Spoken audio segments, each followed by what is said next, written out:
my parents' first time living outside of Massachusetts, and so I remember I played basketball at the Bellevue Boys and Girls Club, and my dad would say, "Go, Sarah!" with this wicked accent, and I was like mortified.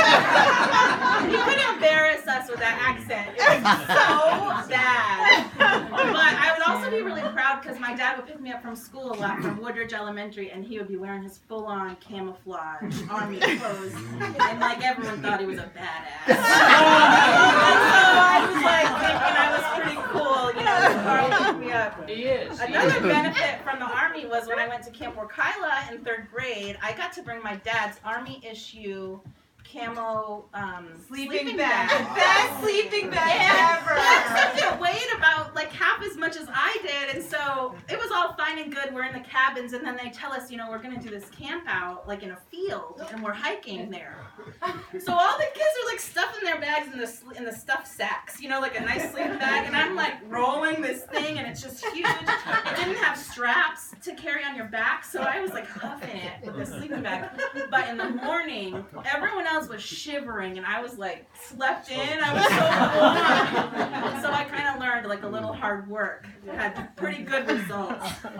My dad would scare the crap out of us all the time. If you can't know about this unless you lived in our house, but sometimes you would just get a feeling like he's around the corner. Even as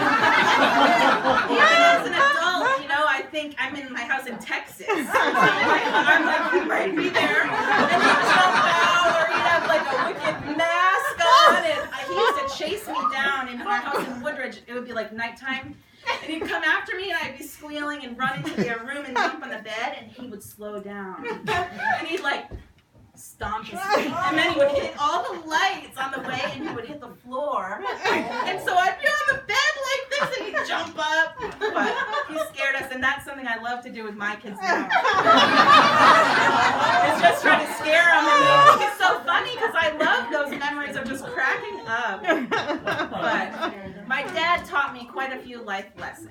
A lot of them took place in our Chrysler minivan. I have a lot of memories in that van, you know, the boxy ones with only one door that would open. And it was me, Dad, and our dog Meg, who to this day I'm not sure who he liked more, me or the dog.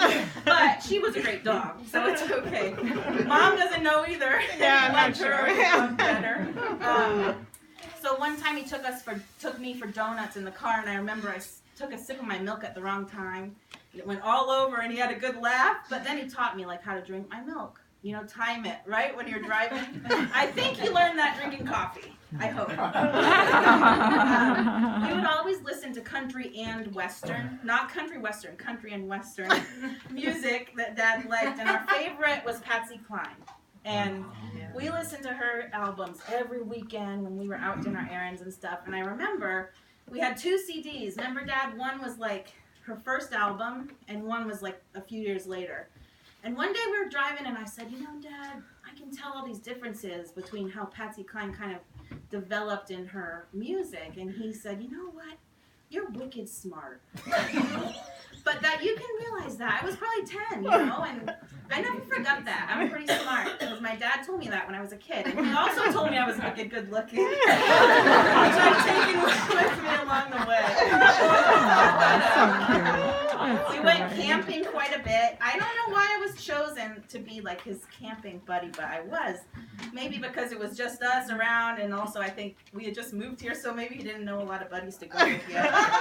But we would have so much fun getting ready, and we'd spend hours packing all our stuff and planning, and then we'd be hiking. We couldn't just drive up and park and like camp right there. We had to hike, you know, out to our spot, and my dad would he had like his pack and his sleeping bag and all the food, and then slowly I'd be just shedding my stuff, my backpack, my sleeping bag, so he carried both of our stuff all the way.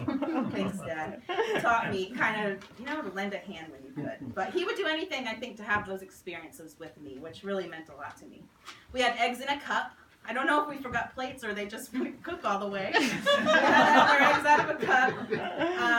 We went on a roller coaster in Las Vegas when I was there with my parents, and I begged my dad to go on. I don't know if you remember this. it had these like cages, and we were spinning, and he looked like green. And I felt so bad. I realized, oh man, I should have asked him to go with me, but he didn't, because he didn't want me to have to go on there alone. But in high school, I was kind of a tough kid. I got in my fair share of trouble, and I can remember my dad would get the most upset when it really hurt my mom. And he would always tell me, Sarah, what you did is your mom is like, she's a wreck over this, and you don't see it. You don't see it, because she's holding on for you, but at night she's crying or whatever. And so I knew, like, don't mess with mom. There was one time we were living in Atlanta, and we were going somewhere in the car, and my mom was still getting ready. And Dad was in the driver's seat, and I was in the back seat, in the passenger side. And I think I said something about Martha. And my dad got pissed, and he reached back like this to backhand me, and I dodged it. And he got so mad, he was like, get out. Okay, so I know, don't say anything about Martha or Karl. But I have a lot of memories of Dad, but when I was really reflecting on all this and like a few little things I wanted to share, I realized there's a few lessons that my dad really taught me about family and life and relationships. And the first one is that I'm loved and I'm worthy. And my dad spent a ton of time with me, and he told me I was smart and I was pretty and I was funny and strong. And I know so many girls don't have that. And so, Dad, I want to thank you for that, because I never forgot those things that you taught me. And then the other big one is that my dad taught me how to love my spouse, which is a wonderful thing, because when I was growing up, my parents loved each other, and I knew it. And as What's a spouse? So I realized that as I started going through high school and stuff, a lot of my friends' parents, they didn't show affection or show that they loved each other like that I saw every day, and it was really cool. But I learned how to present a united front, against my kids when we get there. My dad always had my mom's back, and he always defended her, and vice versa. And so that's a huge gift, another thing that a lot of people don't get.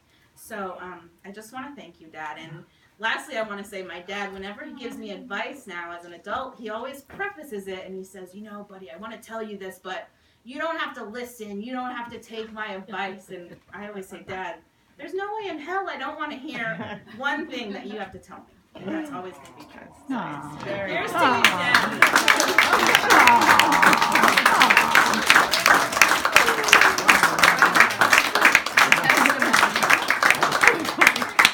Without further ado, I think I have to ask Karl Pisani.